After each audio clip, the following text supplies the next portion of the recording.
the people that think that the outside influences turn you into a certain type of identity, I don't know if I have a strong enough argument to convince somebody that, you know, I was born gay. I don't know how to explain that to somebody, but I know how to explain to somebody what that felt like, that shift in my life, right? So I moved to New York City, and I was surrounded by queer women for the first time in my entire life. I had a friend at the time who had just broken up with her boyfriend and then started dating women.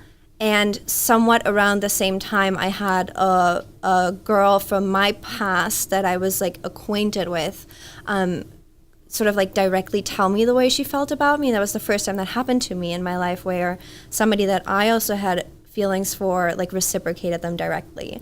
And those two things happened really close back to back in my life. And I had just moved away from everything I had grown up with, and I was completely alone in a new country. And there was nobody around me that knew who I had been up until that point in my life. And all of a sudden, it like clicked, and I recognized why certain parts of my life up until that point had been so incredibly hard for me.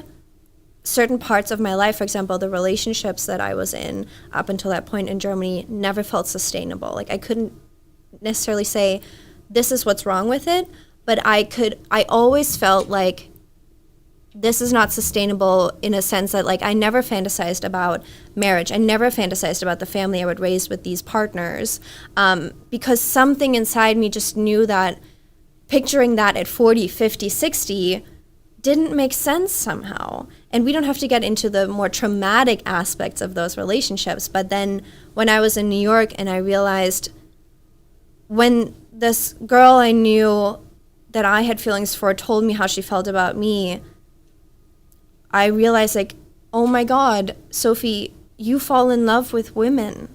You have your entire life, but you have piled so much stuff on top of that and on top of the shame that was attached to that subconsciously that you could have, sorry to be graphic, but you could have put a gun to my head and asked me, Sophie, are you gay? I would have said no and believed it.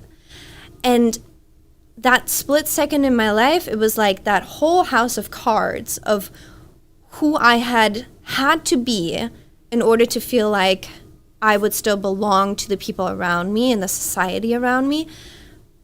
It like collapsed because for the first time I was replacing it with a part of my identity that felt so true that all of the other stuff all of a sudden couldn't compare anymore.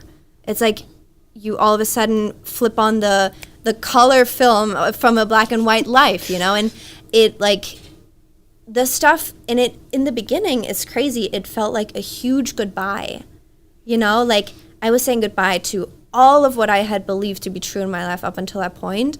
But the stuff that came afterwards, it like the stuff that came flooding in, that felt sustainable for the first time in my entire life. It felt like something that was undoubtedly true, and I didn't question it for a split second. Like when I finally allowed myself to like look myself in the mirror and be like, there you are, then I didn't have to be in a relationship with a woman or do anything in order to know that that was true. Because it was a feeling, you know, and I don't know if that would convince somebody that might not believe in that if they haven't gone through it themselves. But if you ask anybody from my community, they'll be like, mm-hmm.